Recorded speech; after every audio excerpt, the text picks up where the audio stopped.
Because you are live on Facebook, my friend. Hey, I'm Facebook. Yeah.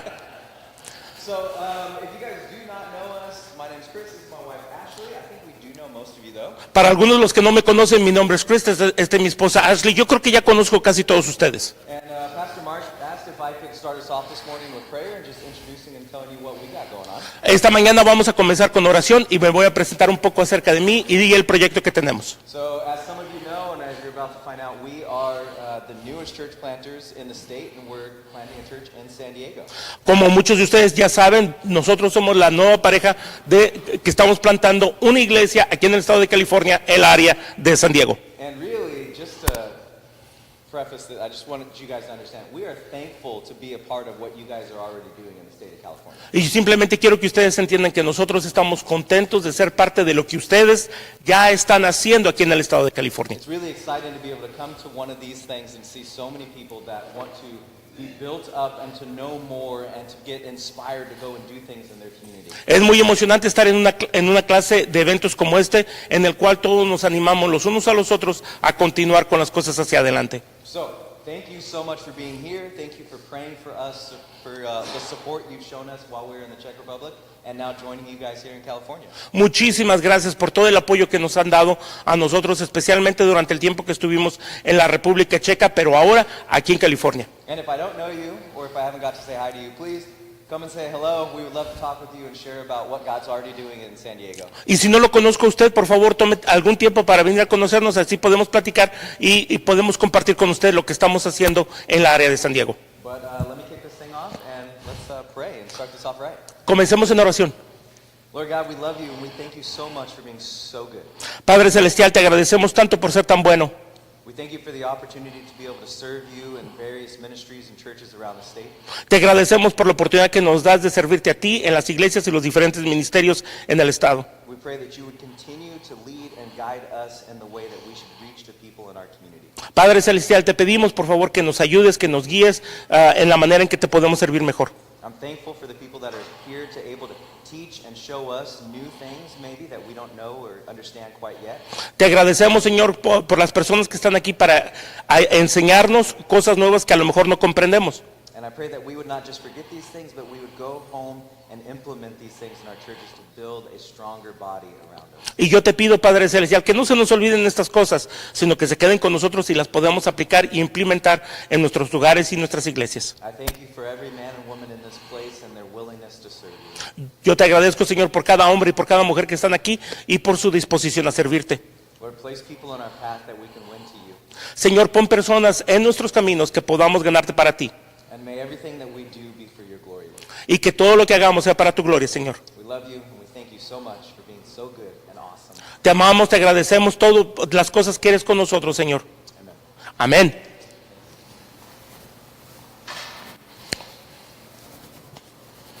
Well, good morning.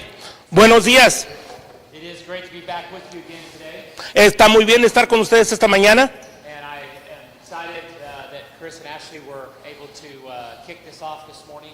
Yo les agradezco a ustedes el tiempo de estar aquí. Le agradezco al hermano Chris y a su señora que nos ayudó a estar aquí. It's been a great privilege of North American Ministries to partner with them, Ha sido un gran privilegio para nosotros el compartir con ellos en esta obra. and if you don't know Chris and his his wife Ashley, Si usted no conoce al hermano Chris y a su hija, perdona, a su esposa Ashley, you do need to get to know them. You will be better people to know them. haga tiempo para platicar con ellos y conocerlos. All right, we're going to get this first session kicked off by talking about creating healthy church systems. Vamos a empezar ahorita con este seminario, pero me parece que tenemos una clase, hermano José Luis. Everybody, We have a Spanish class and we have the class for the ladies also. the ladies are not meeting the first session. No. No, okay. But Okay, but we have a Spanish class. Okay. Yeah, okay. all right.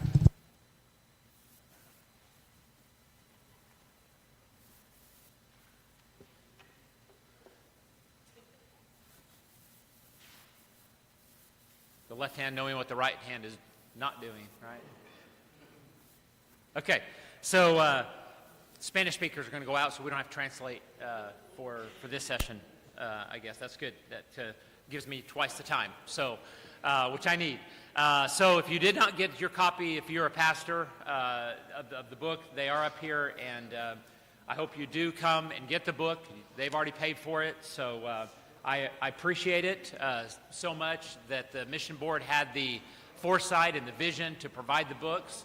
And Mark asked me yesterday how long it took me to write the book, and that's kind of a tricky question because really it took me probably about 30 years, but it really is a process that I've been thinking through that long and working on when it comes to just kind of the ideas and stuff that really I was trying to figure out as a pastor.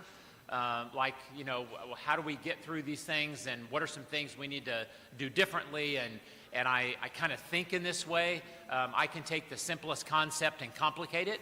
And so I think in kind of complicated terms sometimes. And bless you. And she rivals my sister. I've always said my sister had the loudest sneeze, but that may be a very close second. And so I forgot what I was saying. So I didn't want to go there. Oh, my goodness. Yeah. So anyway, but the actual process of writing the book, because I had a lot of it done as far as kind of things I had taught over the years and different lessons that I kind of put together and the systems that are actually in the book.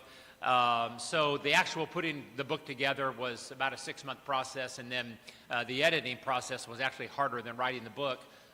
When you go through a publisher that does a lot of editing suggestions and all that, it can be quite interesting, complicated. But I learned a lot through the process, and I'm very thankful to Randall House, or now D6 Family Ministry, for publishing the book. But we're going to go through this information at a 30,000-foot level. I mean, we really can't spend a lot of time in any particular area breaking it down because we just don't have, there's no way in the 30 minutes that we have in this session to really be able to do that. So hopefully you can, spark enough interest that you'll find it in the book. So we start just kind of with the premise that we know that the condition of the church in America is not good.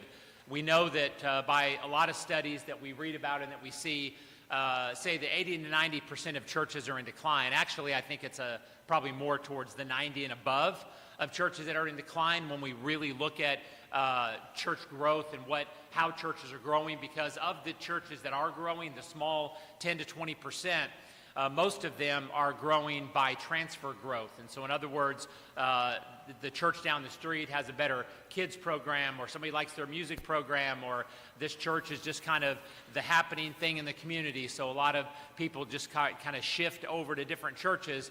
And they're really, according to Exponential, only about 4% of churches in America are growing by conversion growth. And it's called Level 5 churches. And so those churches are very, very few. And so we know that there's obviously a problem. If our mission is to go and make disciples, if we're not making disciples, then there's a problem. And I think that a lot of churches are sick and we just don't know it yet. And I tell my story in the book, but back in the year 2000, 24 years ago now, the National Convention was here in California, very near my hometown of Garden Grove in Anaheim. And I was pastoring at the time, and we came to the convention. And on Wednesday night of the convention, we stood up for the invitation, and it was like somebody stabbed me in the gut with a hot knife. I mean, I just had this immense pain. And to make a very long story short, I ended up that night in the emergency room. They ran a few tests and said that they, weren't really conclusive, and I needed to have more tests, and they wanted to admit me in the hospital. And but I said, I was 1,400 miles from home, was living in Oklahoma at the time, and pastoring in southern Oklahoma, and I said, can I get home and go to the doctor there and have these tests run? And they agreed. And so they had got me feeling a lot better, and like any typical man, I was feeling better, so we decided to stay for a few more days, and which was a bad mistake because I was very, very sick again by the time we left. And finally got back to Oklahoma and went immediately to the hospital, and they began running tests, and after surgery and frozen sections and different things, they discovered I had colon cancer. And I tell that story because leading up to that, I was 26, 26 or 27, I don't remember for sure. When this happened, I had 3 young kids at home. I was pastoring a church. It was I wasn't even really, didn't feel that bad until the symptoms got so extreme that it actually, my body started shutting down. But looking back after that, I realized, you know what, for the last several months, I haven't really been feeling good.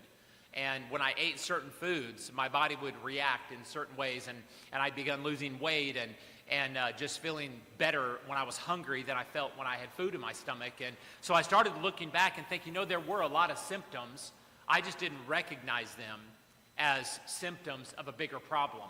And I think that's where a lot of churches are today. Churches are showing symptoms, but they're ignoring the symptoms. And we'll talk more about this in my next session when I tell my revitalization story. But we kind of lose heart a lot of times in that we know the numbers are declining, and so we stop counting. We know that we're not really baptizing anybody, so we just don't talk about it. We know the finances are struggling, and so we just kind of trim where we can and don't really address the deeper issues. And that's kind of where we are in the churches. And so we have to realize that we have to start addressing the problem today, or the problem is just going to continue to get worse and worse and worse. And so the thing that we have to do, and I am a big believer in that, we have to focus on church health. If our churches are healthy, then it will put us in a place to where our church can grow. It's not a guarantee. It doesn't mean that your church is going to explode. It doesn't mean that you're going to be the next mega church in your community, but it means that you will at least set yourself up so that you can see some growth if your church is healthy. And there's some spiritual elements that I'm going to just basically name, and then we're going to move on. But please don't take my brevity here of a lack of importance. There is nothing more important than the spiritual elements, to be honest. Things like prayer and fasting and understanding that we are in spiritual warfare. And the devil will not let your church go unnoticed if you start making disciples. He is going to attack your church. He is going to do everything that he can to attack your family. It is a very serious thing, but there is this spiritual element that has to be there in order for our churches to be healthy. We talked about prayer a little bit last night and about how that is the foundational part of the structure for everything that we do. But then there's also some mechanical elements, and these are very, very important, and a lot of times we don't think about them in terms of health of our churches, but there are what I call the mechanical elements, and there are things like your legal documents at your church incorporation. I was just teaching this not too long ago at a pastor's boot camp in our office, and one of the pastors said, our church isn't incorporated. And I thought, how in the world can your church not be incorporated? But we find it all the time, and your church may not be incorporated. But if your church is not incorporated, then you can be personally liable if somebody sues your church. And just basic incorporation is a huge step in just protecting you and your leaders when it comes to lawsuits and different things like that. And so a lot of times people just don't know about that. So it's very important to be incorporated, that your church constitution and bylaws are up to date. Most pastors, if they know where their bylaws are, they haven't read them in years. And a lot of times our bylaws are so out of date that we don't live by them anymore because times have changed and the church has moved on from things. But if your church is ever sued, and believe me, we live in a society where churches are being sued every single day, and so it's not unusual for churches being sued nowadays. And a judge is going to look at your constitution and bylaws, and they expect you to live by the rules that you have set up in your bylaws. And so if those rules are outdated, you need to update your constitution and bylaws to make your church be able to be healthy so that you can grow. Again, more in the book about that. I don't have time to really unpack all of that. But your tax-exempt status, a lot of different things. You need to make sure that those legal documents are in place. And then church assessment. We talked about this a little bit last night. But you have to assess your facilities, your leadership, your worship services, your ministries. We'll talk more about that in a minute. But just being really gut-level honest with yourself and realizing that, yes, we've got some things we need to improve on, some areas where we need to do better. And so that starts with assessment. And then also just recognizing and nailing down things like your mission, vision, and values, so that you can say our church is about making disciples, and our church is about having an influence in our community. Our church is about these things as our values. And so then focusing on church health will allow your church to begin to grow naturally. That's what I was talking about just a moment ago. So let me just real quickly talk about systems as we get into this part of it and kind of define what I'm talking about, because we use the word system in a lot of different ways. But for our purpose in talking about healthy systems of a church, systems are individual structural components that work together to create or to form a whole. So in other words, you can think about it like the human body. There's a lot of different systems in the body, right? There's the circulatory system, the skeletal system, all the different systems of the body.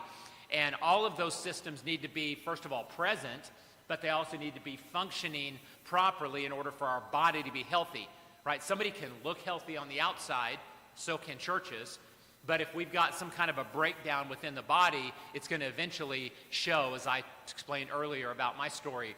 You can also think about it like links of a chain. So if you think about the 8 systems of the church being 8 individual chain links, it's not really a chain until they're linked together, right?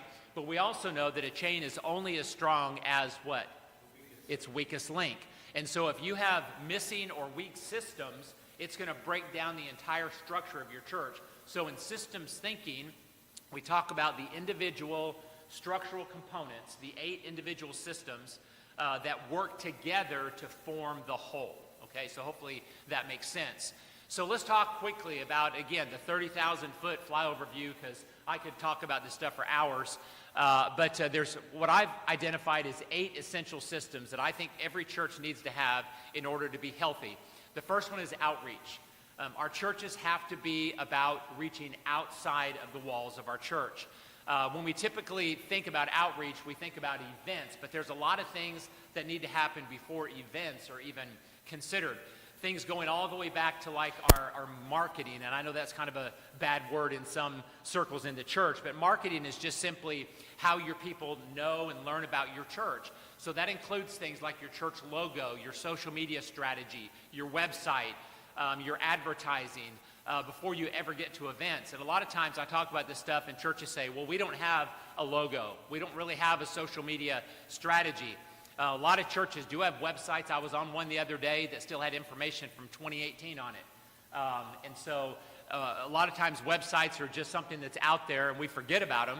But all of those things are so important because now, according to recent studies, like 90% of millennials and Gen Zers, and certainly Alpha Gen as they come up now, they're going to check you out online before they ever set foot in your building.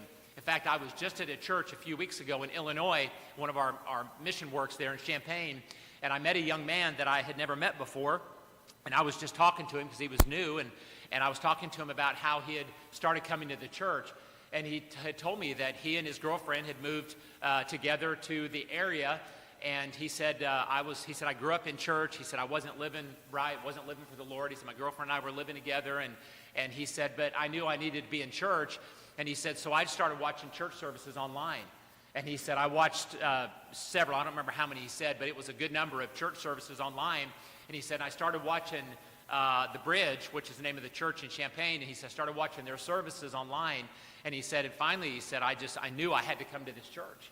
And so he started coming, and then him and his girlfriend eventually got married, and it's just been he's involved in the ministry there at the church. And so it was just a great story about how that online presence led them to come to that church. And so social media, whether you like social media or not, it is a reality of the day, okay? Everybody is on social media. When I say everybody, I know, not literally, but I mean almost everybody is on social media.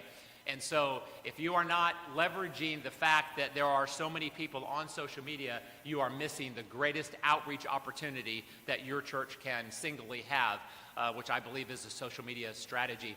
And then things, again, like your website advertising. And then we get to events. So when we think about events, there's basically 2 types of events. There's on-site events that we do at our church, and there's off-site events, so things we do in the community.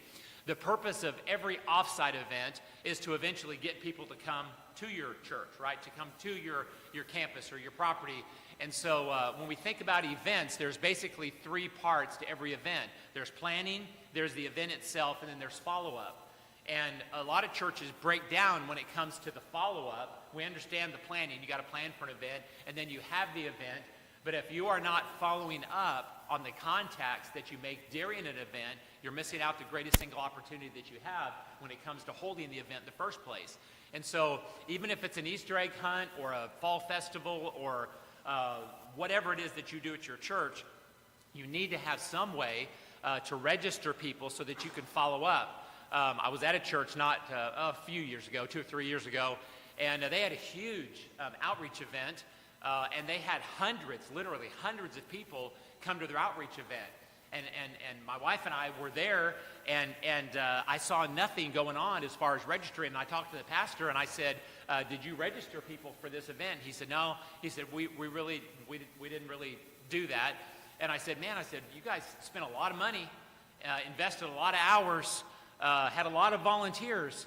And yes, they touched the community, but they had no way to follow up. And so the next year, they did that event, and they had a process where you had to come and fill out a little form to get a ticket to participate in the event. That's gold right there.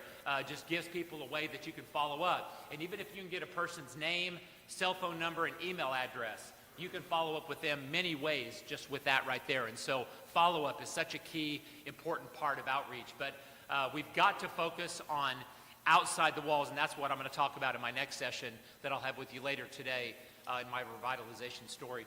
The second system is connections. So how do we take people that are not connected to our church, and how do we get them connected to our church? And really it starts way before they ever come to your church. Again, it starts even in the outreach phase. And a lot of these systems, like a chain overlaps, the links overlap, these systems will overlap as well.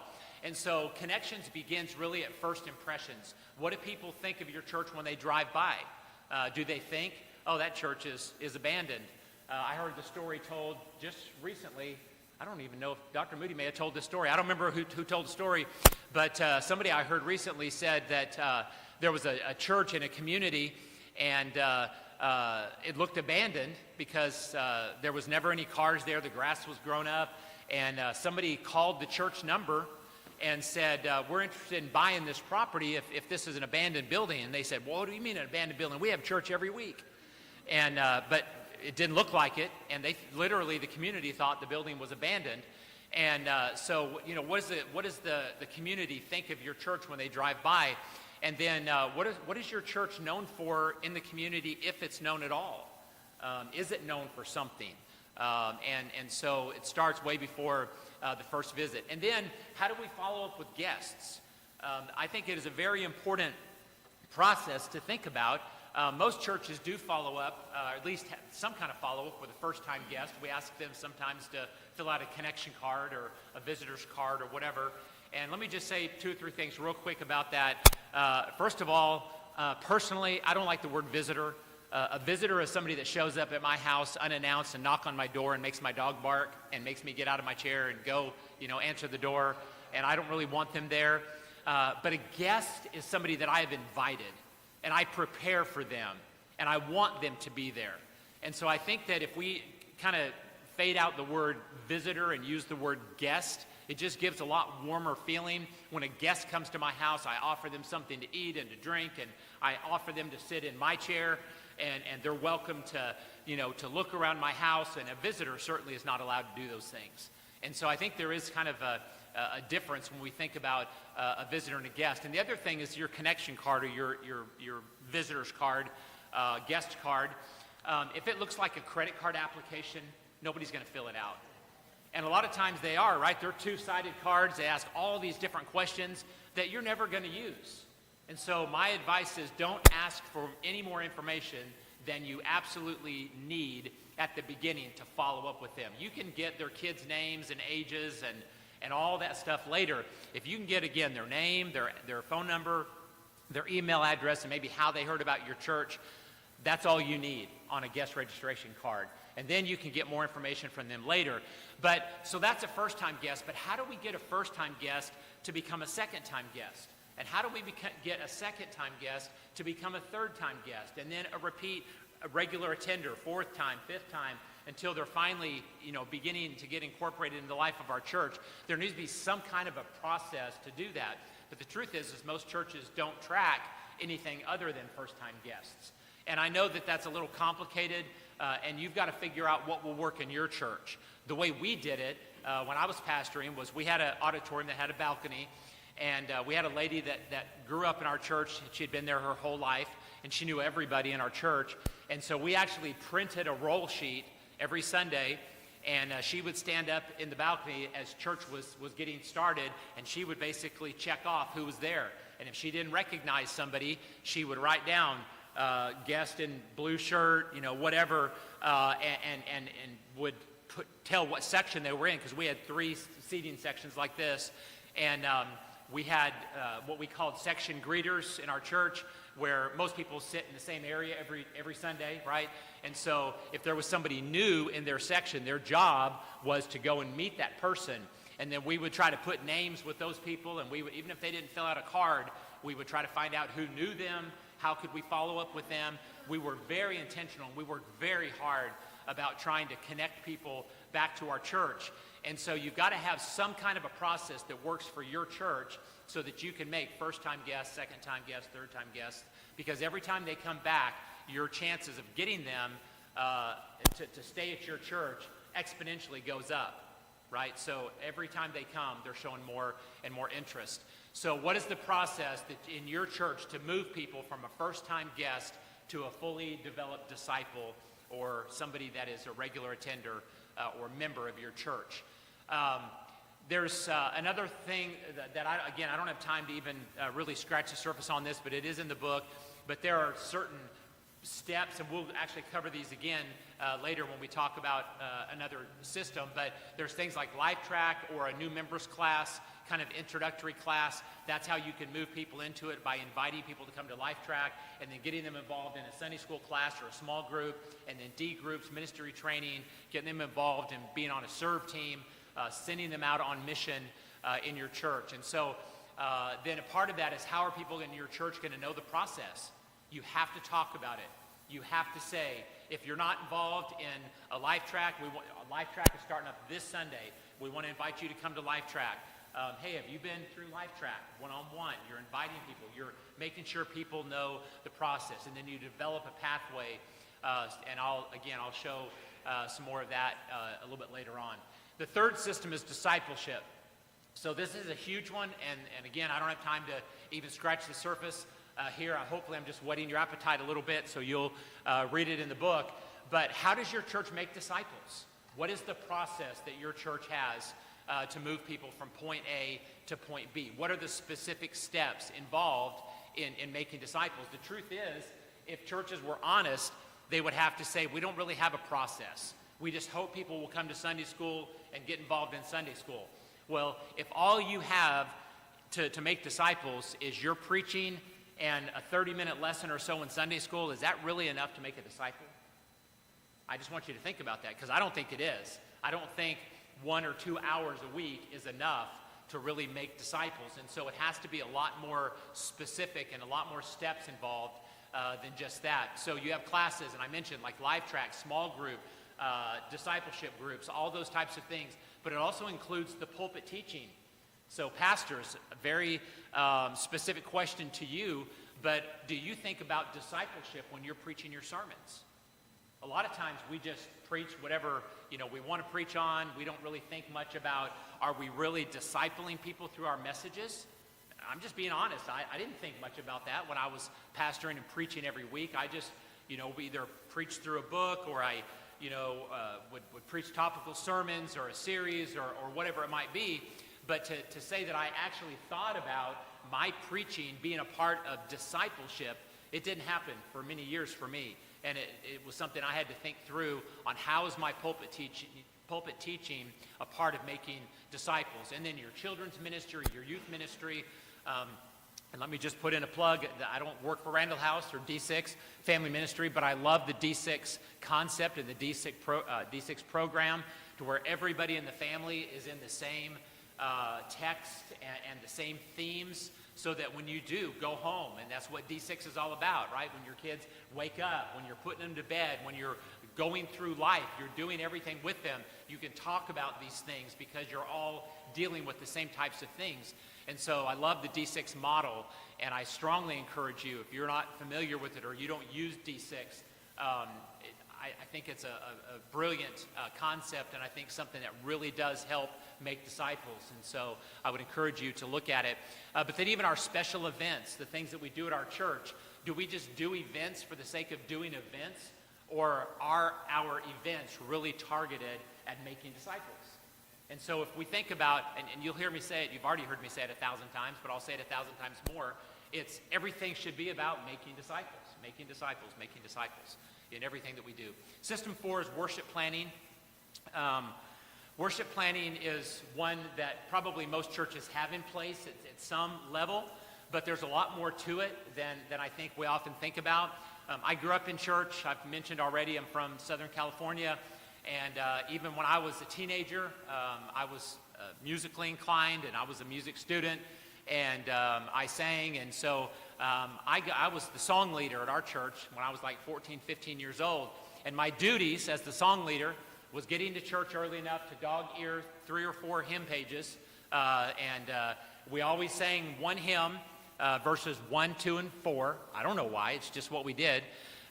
We didn't tell anybody that, and nobody really knew why we only sang 1, 2, and 4, but that's just what we always did. And so we sang the one opening hymn, the call to worship, and then the pastor would come and tell a joke or make announcements or whatever pastors do in that first time. And then we'd sing 2 more hymns, and then we'd have the offering, and then we'd sing another hymn, and then someone would get up and sing a special that a lot of times wasn't very special. Pastor would, did I say that out loud? Man. And this is on Facebook too. I'm going to be in trouble. So then we have the invitation. I mean, just every Sunday, same thing, right? You all know what I'm talking about because we've all been there and we do that. And really very little thought, I think, goes into a church service on Sunday mornings. But that 1 hour that we have on Sunday morning, a lot of times is the only time that we really have to connect with people that do come to our church or watch us online. I thought this was an interesting study that I read not long ago that was talking about why reasons people don't attend church. And we think there's a lot of reasons, but according to this statistic from Reach Right, and Dr. Moody has some statistics on the great de-churching and things that are a little bit different than this, but still the point is that almost a quarter of people move and just couldn't find a church. And so it's not that they're mad at the church, it's not that they're disgruntled, it's not that they're atheists, it's just that they haven't found a church that's right for them. And so that just is a free gift to us as churches, that a fourth of the people that are moving into our areas aren't mad at church. Nobody's really taken time to invite them or try to get them to come to our church. So that's just a little important thing about why people don't go to church. And so our worship planning should be important because, and I hate like anything to use this word, but there's no other word to use, but we're competing with every other church in our community, right? And we're not competing in the sense like, I know that, but I mean, they have a lot of choices. If somebody's going to attend church, they have a lot of places that they can go. And I can promise you, your church is not going to be the biggest, it's not going to be the richest, it's not going to have the best kids program, it's not going to have the best music program. But if we can do the very best with whatever it is that we have, and really love people and help people feel that love, then that is a huge win, and people are looking for that, and they want that, and those will be the type of people that we can get. But my experience in the last 17 years, I've been in denominational leadership either on the national or the state level, and I have visited over 300 Free Will Baptist churches in the last 17 years, and just my opinion, but very little thought and preparation goes into a Sunday morning service. It really does. It's just everybody just kind of shows up and they do their thing. A lot of times teachers aren't really very prepared for their classes. They've been busy and they don't put much thought or preparation into the Sunday school class. Things don't start on time. There's a lot of wasted time. And man, if we're really talking about discipleship, we need to leverage every single minute we have. And that only comes through really good planning. And so we've got to put a lot of planning into our worship service. But also our setup, decor. Does your church look the same as it's always looked? Is there anything new or interesting? I encourage people to just think about things like if you're preaching a series on the family or whatever, set up a little living room with a couple of chairs or something on your stage and invite a family or a couple that's been married for a long time that has a successful marriage, invite them up and do an interview with them, ask them some questions. Just do something a little bit different that's going to create some interest and help people to realize, hey man, something new is going on here. This is interesting. This is different. So instead of just doing the same thing, first, second, and fourth verse, we don't know why, but it's just what we do, kind of break that up. And I'm not saying go home and like turn everything upside down because you'll probably get fired if you do that. But I mean, just introduce slow changes and just do something different in your order of service, sermon topics, whatever. Just creating connections with people. If you fail to connect with people, then you will fail to connect them to the church. It's all about the relationships. It's all about that personal touch. System 5 is financial. This is another huge one. There's so many things to talk about, but things like church budgets. There's a lot of churches that don't even have a budget. And your church needs to have a budget. You need to know where you were last year, where you're trying to get to this year or next year, and you can do that better through a budget. But reporting, how does your church report to the congregation? Most churches give a year-end statement that tells how much that family is, how much that family is given to your church that year. But I think it's important to honor people for their faithfulness and for their giving. And so every quarter or every 6 months at the least, I think we should be sending thank you letters that just say thank you so much for your faithful support of our church. Because of your generosity, we've been able to help start churches in North America through North American Ministries. We've partnered with these IM missionaries that have been doing these things across the globe. We've given to Welch College or CCC or whatever it is that you're, well, not CCC now, I guess, but Randall or whatever it is, something, just a local crisis pregnancy center or to some local ministry, whatever it could be, and just say because of your faithfulness, that God has allowed us to be able to do these things. And so it helps people realize that their offering is more than just paying for the light bill and paying your salary as a pastor, but that you really are making a difference in the world. And then simple things like who has the authority to spend money. A lot of times, a Sunday school teacher, can they redecorate their class? Can they spend money? Can they buy supplies? What are the rules about that? Having some type of an annual internal audit to protect your treasurer and your finance team and that sort of thing. And then also doing some kind of an annual stewardship emphasis. There's just all kinds of things about that. But then creating multiple ways to give. COVID kind of forced us to do this. Before COVID, a lot of churches were just passing the plate. But during COVID, we realized that, hey, you know what? We're missing out on a lot of ways.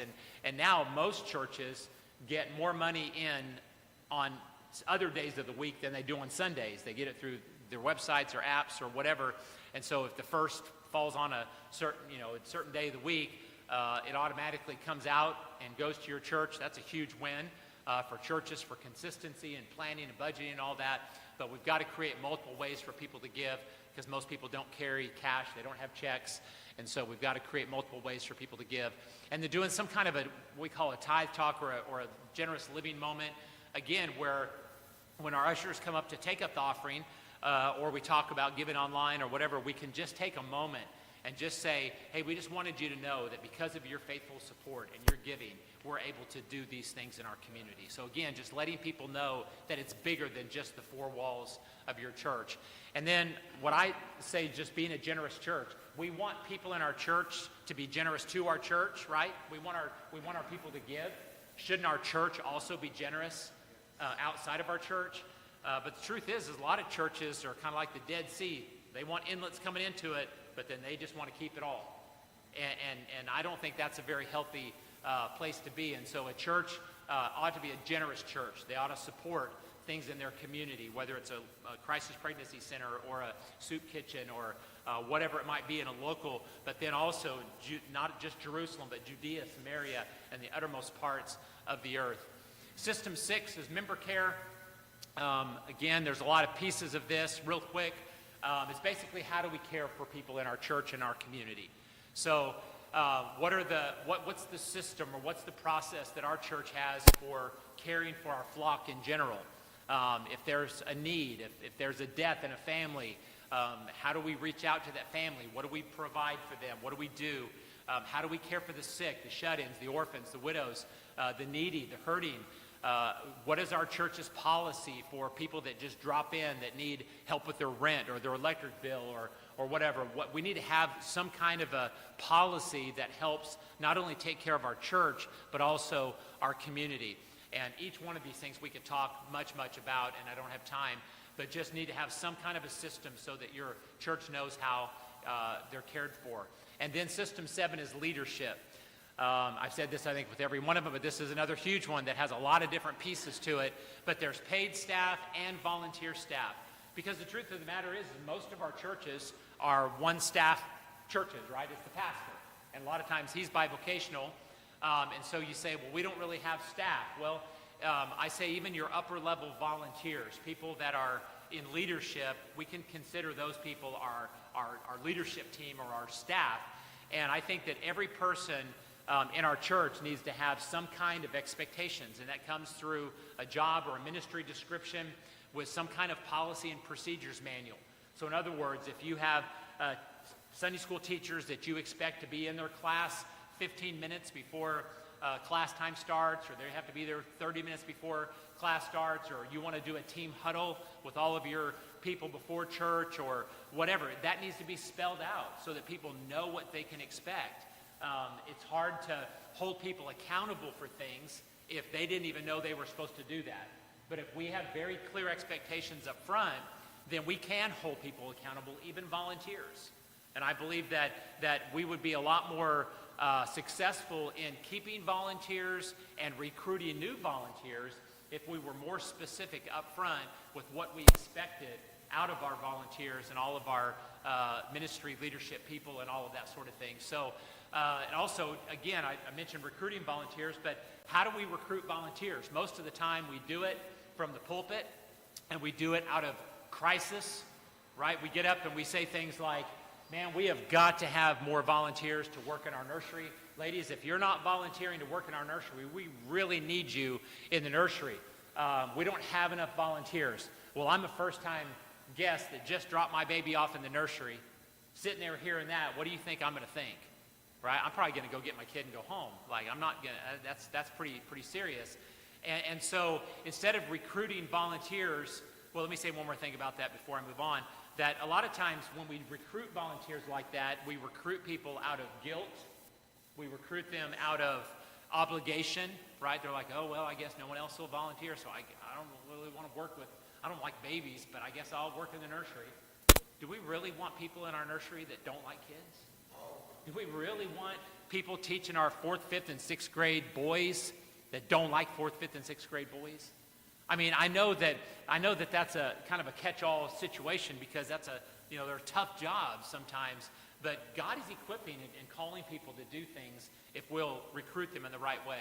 And if we'll observe, first of all, and we'll see somebody that just looks like they have a great rapport with young kids or whatever, go to them personally and say, hey, man, I've just noticed that kids really seem to like you. And I see kids coming up and hugging your leg and giving you high fives, and you're handing out candy or whatever. And would you be interested in praying about doing this? And to get very specific, what you're asking them to do, what are the expectations? We can train you. We can help you learn how to use the curriculum. If we would recruit more specifically, I think we'd have a lot more success in getting the volunteers that we need. And then system 8, is evaluation.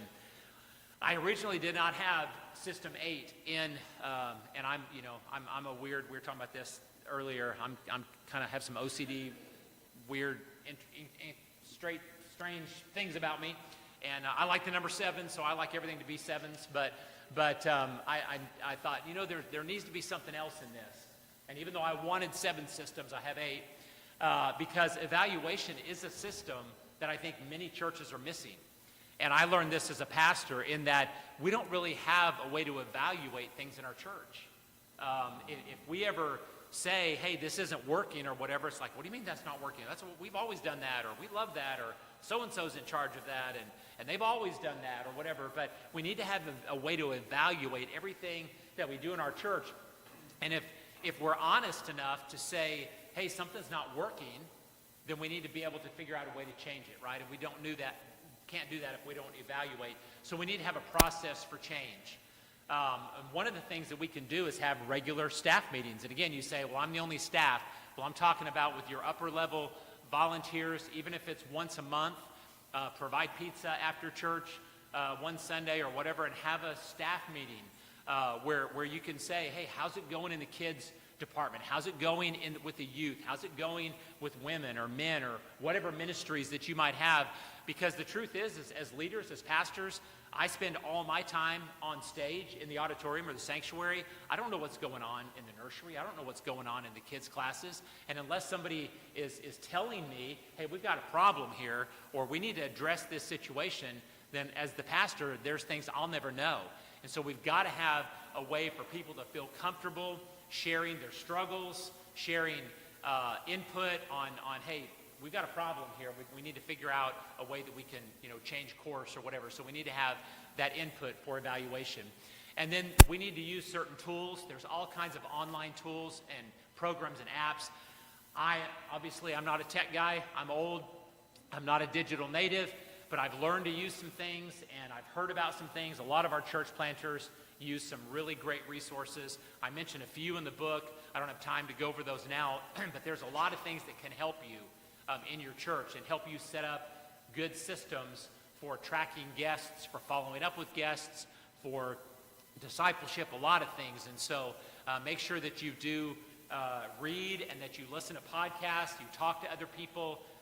If you have a need, there is a solution out there. I guarantee you. There is a solution out there if you'll look for it. And so look for those different online programs and apps. And then what a lot of people call scoreboards, or just things we count. There are certain things we need to keep track of. We need to count. We need to know what our attendance is. We need to know how many we're baptizing. We need to know a lot of different things. But a lot of times churches, especially when they're in decline or whatever, we forget, or we forget about things. We don't want to count things because the numbers are not very encouraging. But if we don't realize that we're down 12 people this year from where we were last year, and we're down 22 people from where we were 2 years ago, that's a problem. We see this downward trajectory, and so we have to keep score so that we know where we are. If we've only baptized one person in the last 3 years, we know we need to be doing more in the areas of discipleship and trying to get more new converts and all that. So scoreboards. And then understanding vicious cycles. I talk about this in the book and use some examples. But basically, it's like, a lot of churches are stuck in the mud, and when we just keep pushing on the gas, all we're doing is spinning the tires, and we're not making any traction, we're not getting anywhere, right? That's the definition of insanity, according to Einstein, doing the same thing over and over and over again, hoping for different results. You're not going to get any different results from what you're getting right now by doing the same things you're doing today. And so if you want different results, we have to do something different. And so we have to understand these vicious cycles and how to break vicious cycles. If your car is stuck in the mud, you've got to get something and jam it under that tire to get some traction, or you got to throw some rocks under it. You've got to do something, right, to create traction so that you can get the momentum going. And that comes through strategic planning. Again, I don't have time to break down strategic planning. There's a lot to that. But it's basically planning. It's just saying, okay, we got to figure out how we're going to get from point A to point B. All right? I'm over time. I don't think I took a breath the whole time I've been talking. And your ears have definitely not stopped buzzing because I have just vomited information. I apologize for moving so quickly. But anyway, we don't really have time for question and answers. We're already over time. But I'm here all day. So if you have a question, please feel free to let me know, and I will be happy to answer any questions. We are going to take a real quick break. According to the schedule, you have 2.5 minutes. Take a real quick break. The ladies will have a breakout. Sister Ruth McDonald will be talking to the ladies, and Dr. Moody will be here in the next session talking about the tools that you need for church revitalization.